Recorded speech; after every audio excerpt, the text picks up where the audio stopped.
Good morning and welcome to the Center for Spiritual Living, Midtown Atlanta, where you are welcome. Such is the nature of life that all it asks and all it wants is the opportunity to appear. And you are that opportunity, and so am I. And so it is. We are a strong, open, globally connected community centered on the clarity of principle through teaching, service, and practice. We create a safe and respectful environment that supports healthy spiritual growth. That's our vision statement. Whoever you are, whatever brought you here, we are glad you're here. Whether you're in person, online, or hearing this later, we are glad you are here. So now, for a better understanding of who we are and what we teach, please listen to our Declaration of Principles as written by our founder, Dr. Ernest Holmes.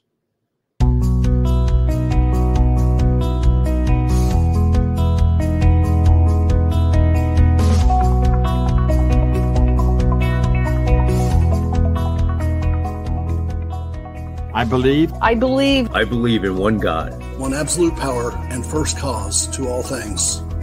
I believe that this power is perfect love and creates out of a desire to express love. I believe all thought is creative, and how I choose to think creates my personal experience. I believe in the unity of all life and the immortality of the individual soul, forever unfolding. I believe in the eternal goodness, the eternal goodness of God, the eternal loving kindness, and the eternal givingness of God to all. And so it is. And so it is. And so it is. And so it is. Welcome back. So that was our Declaration of Principles. And so we have practitioners, and a practitioner is someone who's demonstrated the ability to use spiritual practice and spiritual laws to bring about great changes in their lives. And they've demonstrated that they know how to bring about these changes in others when asked. Licensed by Centers for Spiritual Living, they are available to you to provide spiritual guidance and support in those areas where you're looking for assistance. And you can contact them through our website at cslmidtown.org. Today, we have one of our wonderful practitioners to share with us good ideas and an affirmative prayer called the Spiritual Mind Treatment. This morning, we've got Norma Roberts. Thanks. Good morning. Good morning to everyone here. I'm so glad to be here with you. And before we really get into the talk, I have something I would like to share with you. I read in the Unity magazine this morning. It says, magnificence, radiance, and tremendous power. These are the awe-inspiring qualities that describes the glory of God. Because I am a living expression of spirit, these glorious attributes are also part of my spiritual nature. In the peace of prayer, exquisite awareness of God's glory fills my mind and heart. Everyone is God's living expression, a reflection of divine glory, just as I am. Even when my limited human perception has not yet perceived it, my faith shows me this truth about every person I meet. As my awareness of glory within awakens, spiritual wisdom, understanding, and love teach me to cooperate with all who seek to build greater harmony, abundance, and compassion among all humankind. This was today's lesson. But now, we have been instructed that mind creates all. To many individuals, this idea is difficult to accept, express, or explain. However, there's a way that the spirit that I am, that you are, will recognize the way and the how of creation and showing that it is not what it appears. It is not this physical thing that our eyes sees that we are mind and intelligence, we are life, we are activity, we are that which God is, that identify is invisible to the so-called human eyes.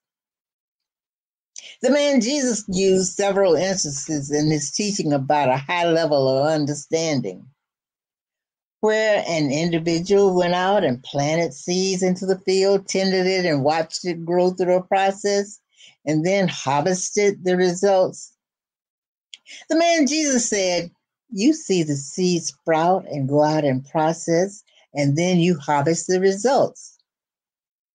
But I see the fields are already white to harvest. We are already whole, perfect, and complete. The disability that we see only covers the truth of our perfection. In religious science, we use the process of treatment. We also use realization. You have to arrive at a state of consciousness where you can know the truth and reveal and appropriate the results of this knowing. Eric Butterworth says within every person is the unborn possibility of limitless growth, and ours is the privilege of giving birth to it. There is that of you which is centered in God, and which is a point of God activity flowing forth into expression as you. And the circumference is limitless. There's no limit to God or to man and God's consciousness. We'll hear more about these ideas as our speaker brings you her message, the truth about wholeness and disability.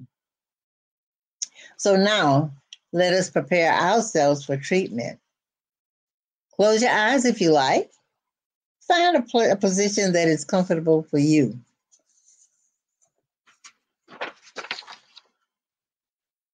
As we prepare ourselves for treatment, let us take a deep cleansing breath. Relax as I speak in the first person. You may accept for yourself anything that resonates with you. Let us know there is but one life. That life is God. That life is my life right here and right now. There is one mind, the mind of God, and that mind is creative. I declare in this mind the perfect harmonies, operation, and infinite universe. We lost Norma's connection for a second. We will get her back, but we're going to go to our music for reflection before we go to our speaker. Thanks. There is only one of us. In your eyes, it's me I see. There is only one of us. You are my reflection. Welcome back. So our speaker today is Reverend Mignonne Pollard. She's a Center for Spiritual Living licensed minister and has been a CSL practitioner for over 10 years. She graduated from the Emerson Theological Institute in 2020 and completed additional classes at the Holmes School of Spiritual Leadership in 2021. She's a staff minister at the Center for Spiritual Awareness in West Sacramento. She teaches Centers for Spiritual Living certified classes, and she developed workshops on self-love, kicking love addiction, and attaining prosperity using the works of Catherine Ponder. She believes in the principles of science and mind can change your life for the better. And here she is. Good morning, CSL Midtown. It's so good to be with you this morning. I am going to speak with you today about CSL monthly themes. And the monthly themes this month is quite a challenge. It's unstatus quo. And we're looking at things that we tend to dismiss or overlook. But if we are to have this grand rising of human wholeness, of the wholeness of humanity, then we need to sort of take a look at those things that we would prefer to ignore. So this day, it is around differently abled people or disabled people. Now, I just have to ask you a question. Have you ever noticed that when you see someone disabled, do you automatically think, their life must be a lot harder than my life? Or do you assume that they need extra support to live and to navigate the world? Well, let me tell you a little story. I used to work, I worked in Cambridge. I worked with a blind man. We were about the same age, but he was my boss. And he was an activist. He was an activist with the American Federation of the Blind. And one day he had a meeting, but all the people that came to the meeting at this office, they were all blind. And it was in the late afternoon. So I was serving as an assistant, sort of helping everyone, making sure everybody was comfortable, making sure everybody had everything they wanted, taking notes on the meeting. And at one point, at the late afternoon, the sun started to go down. And I was in this room and I just didn't move. And slowly, the room got dark. Well, in sort of helping someone, I went to go get a glass of water or something of such. And I ran smack dab into a table. Boom, there was. And they all kind of stopped and they listened and they said, "Mignonne?" And I said, "Yes." They're like, is it dark outside? I'm like, "Yes." And they're like, "Did you turn on the lights?" And I was like, "No." And they kind of all like had this really big giggle. And they were like, "We don't need the lights, but you need the lights. And it's okay if you turn on the lights." So really, it's just a matter of perspective, right? So I turned on the lights and everything went well in the meeting, but I just never remember. I was just like, everybody's just moving right along, doing their thing. And, the sun goes down and they're just sailing right along. Well, I definitely remember that story from my life and just sort of being comfortable in a situation and getting permission to actually turn on the lights. But wholeness in physical conditions, it's an inherent part of our spiritual essence, and it's within each individual. So we are all whole, whether we have disabilities or differences, and those who are differently abled are unique expressions of the one Spirit. Now, I just want to tell you this quote that Ernest Holmes says, and it's what we need to keep in the forefront of our mind. So our first quote, if we can put it up, is this. It's Ernest Holmes' teachings emphasize that every person, without exception, is an individualization of God. Every person. So it doesn't matter whether you are what we would call physically abled or if you are differently abled, you are that individualization of God. That is our deep belief. We don't believe that a disability is a result of a sin or something that we've done wrong in this generation or generations past. We believe that it's just a different expression of the one. And no matter what's brought you here to this life, if you're breathing here now, you too are that individualization of the one God. And just to keep in mind, our second quote is this. Our second quote is, "And the science of mind recognizes that physical or mental conditions do not define a person's worth or limit their spiritual potential." Your physical or mental condition does not define your worth. I had a teacher, she would always say, if you are breathing, you are worthy. And she'd have us say it, breathing, worthy, breathing, worthy. Now, for me, I had an opportunity, a great opportunity, to go to Paris the second week of August. And it was to watch the Olympic Games in person. And it was a marvelous trip. It's something I will never forget and something I will always treasure. But the thing about the Olympics, the games, the venues, the athletes, It was all complete. It was all marvelous. But there's something that happens, and it's going to happen this next week, starting August 28th. And it's called the Paralympics. With every Olympic game comes a twin set of games, the Paralympics. And that is people who are differently able or who have some type of assistance in their body. And they play similar games.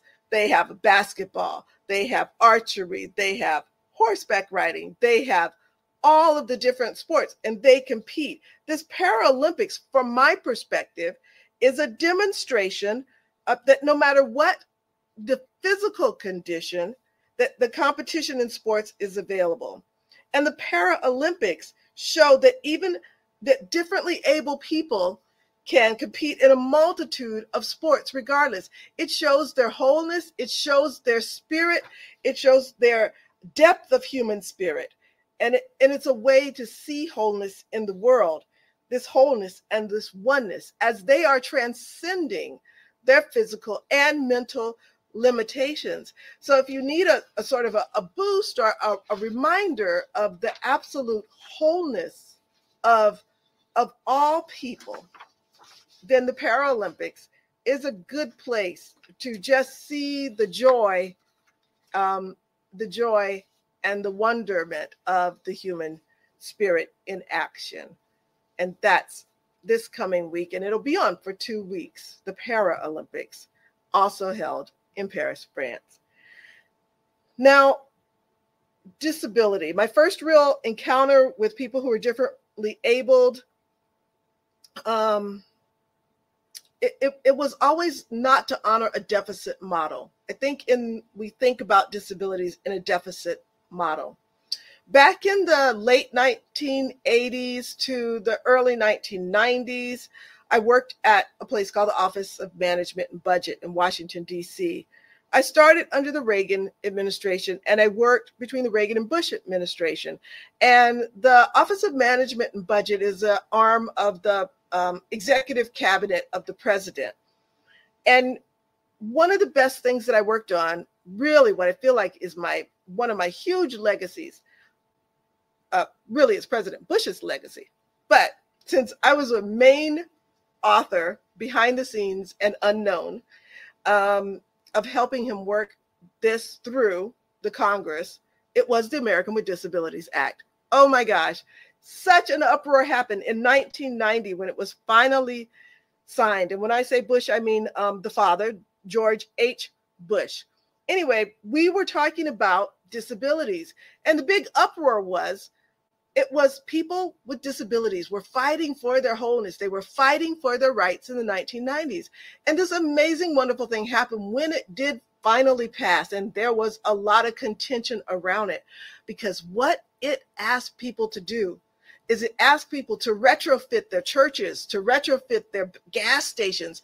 Every building had to be accessible. There needed to be wheelchair ramps and big bathrooms so that wheelchairs could get in the bathrooms.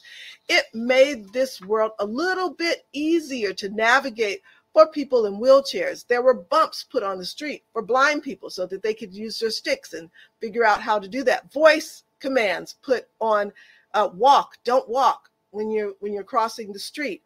The Americans with Disabilities Act was one of the things that I worked on. So I never quite saw people as not whole, just as needing a different way to navigate the world.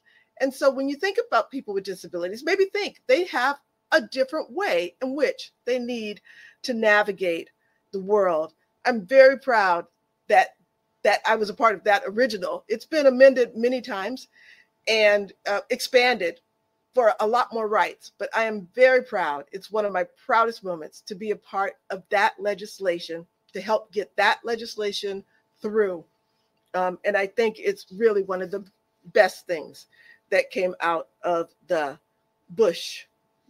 George H. Bush administration, because it didn't have anything to do with what your party was. It just had to do with people's humanity.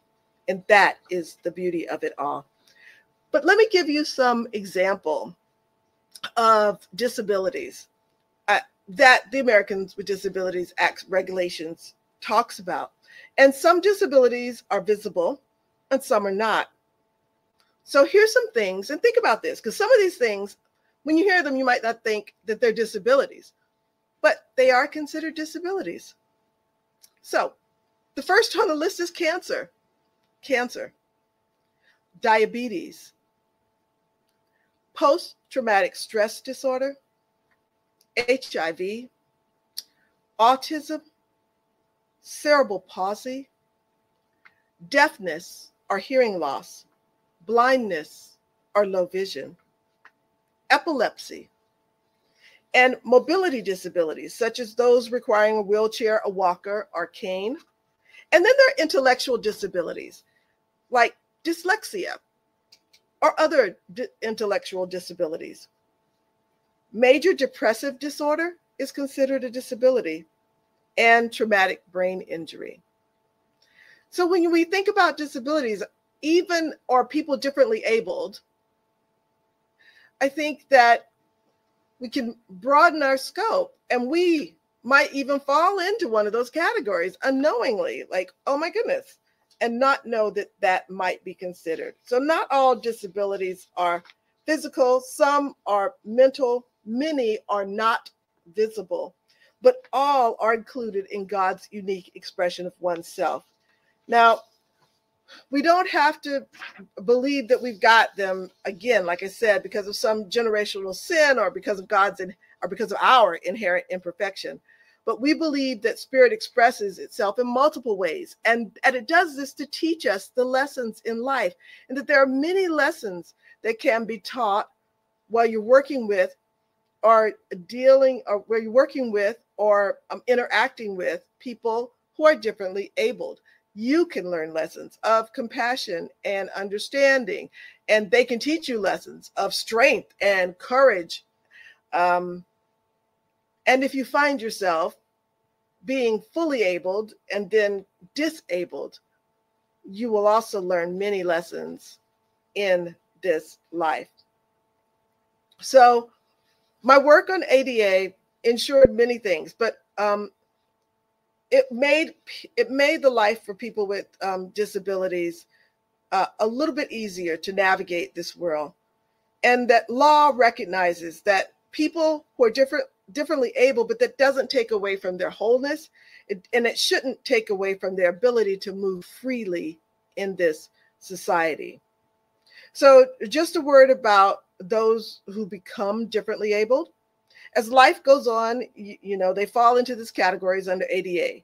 Well, if you're born in what we term normal, and then maybe something dramatic happens and your physical being is altered.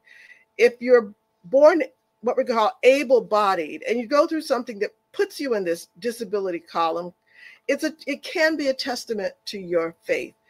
You know that there are lessons that can and will be learned, and it's all about your wholeness and your beliefs.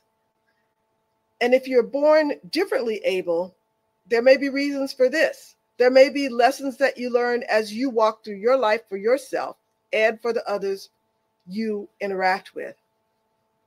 Now, I grew up, and I've told you this before, I tell everyone, in St. Augustine, Florida, little town in St. Augustine, Florida. But that little town houses the state school for the deaf and blind. And out of that school came two very famous musicians, which, I'm not sure we think of them at all as disabled. Ray Charles, who came through in my grandmother's time and was quite a ladies' man, I understand, not at all disabled, just differently abled. And Marcus Roberts, quite a gentleman, who is a famous jazz musician. And Marcus is a year ahead of me in school. And I love it because everywhere he is, I go, and if I see him, I go and I say hello. But their blindness, didn't stop them from attending our high school. We had integration. They came in and became a part of our high school and attended the classes, took the music classes, and really Marcus Roberts helped. We had a great music team, great music teachers. But a musical genius always helps up-level things, and he is indeed a musical genius. So the blindness doesn't prevent Marcus from living a full life. He gives back. He gives back to the young people at the School for the Deaf and Blind. He gives back to people all over, whether they're deaf or blind or not. But maybe it is perhaps because of their blindness, maybe, I don't know, that their musical ear is sharper than others.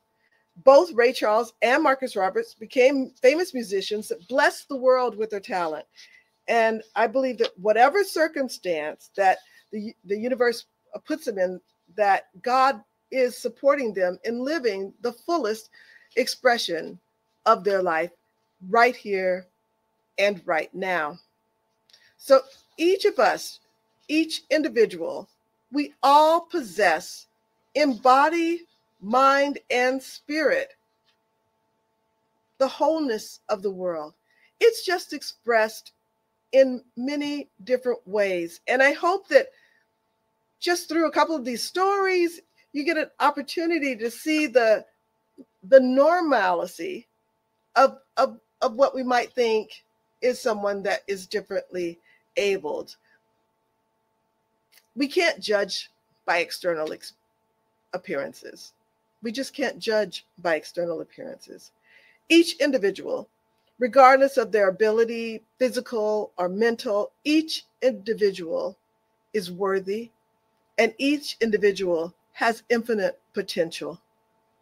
You know, we are embodied in the body that is needed for us to have our own spiritual evolution. We each come the right shape, the right size, the right color, in a way that we move for our own spiritual evolution. You know, finally, in our CSL communities, we must do everything that we can to support folks that are differently abled. I know that we encourage people who have hard of hearing or a loss of hearing. We encourage them to attend our services by providing deaf interpreters. We include individuals who are differently abled in making decisions about things that impact them. That's a way that CSL could move forward. If there's something that impacts someone who might be differently abled, they might have a little insight on that we don't have, and include them in that decision-making process. And at centers, we just need to recognize and value all of the contributions that they have to give, all of the abilities that they can bring forth. We need to foster an environment of genuine inclusivity. And it may not be easy, but it is necessary. We need to create that space where each and every person feels welcome, feels loved, and can express their wholeness. Now, in conclusion, what I want to say is that the science of mind shows us that each individual is whole and is complete. And that as we openly embrace people with disabilities, people who are differently abled, we create that space of welcomeness. We create that space of wholeness. We create, wait for it, a world that works for everyone. You know what? Let's take this message into prayer, shall we? So if you just take a deep breath with me.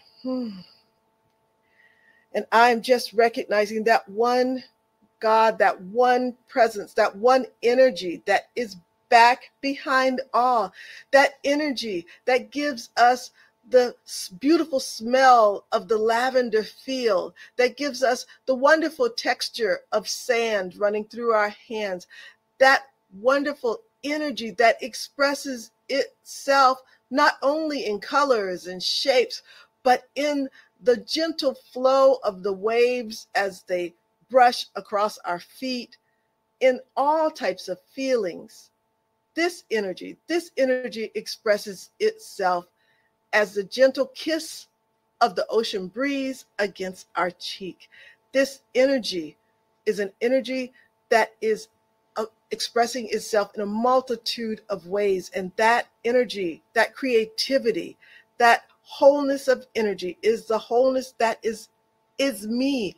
And it is the wholeness that is each and every person here.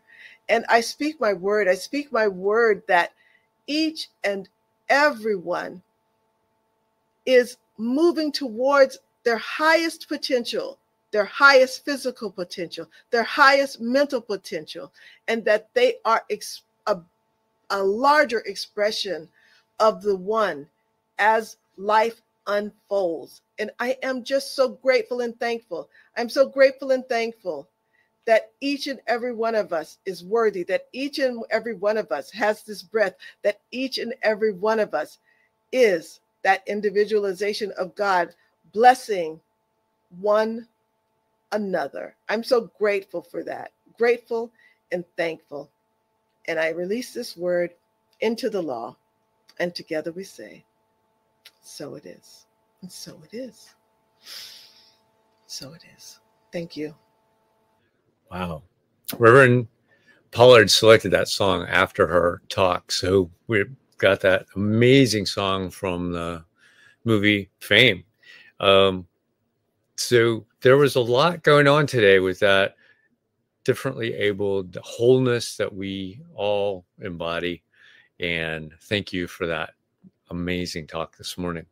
So with that, we bring to you every week amazing speakers, amazing talks, and that uplift us, uplift our consciousness. And to do that, we need your help. So we get a lot from many of you, and we appreciate all those contributions. They keep us going, keep this center here, bringing this about. So if you would now, you can choose to donate. You can go to cslmidtown.org/donate. You can, if you're online, scan the QR code. That will take you directly to that site. And if you will now say with me our affirmation of prosperity. I live in a universe of abundance. As I freely and joyfully give, I join in the divine flow, and all that I share with life returns to me multiplied abundantly. And so it is. I've got a few announcements coming up. Thank you, Norma, for being our practitioner today. Next week, we start our September theme, Pieces into the Peace, and we've got Reverend Dr. David Alexander as our speaker in person. So if you're in Atlanta, join us for the potluck at the Garden Hills Community Center. If you're online, we will broadcast it out to you and record it and have it for later. And remember, this is for October. We're not going to meet the first Sunday. We're going to meet the second Sunday. So next week, we're in person. And the following week, we will be online for the rest of the month. And the first week in October, the second week in October, we will be in person. So with that, I think that's it. So let's now do our affirmation for life. I leave this place now knowing something better than I knew before. I go forth into the world with a heart full of love and a mind full of good sense. I look at the world in a greater way, knowing that I have within me everything I need to create the life I desire. I give thanks for this understanding, and I am grateful for the spirit of life that lives through me. And so it is. Have an awesome week, everybody.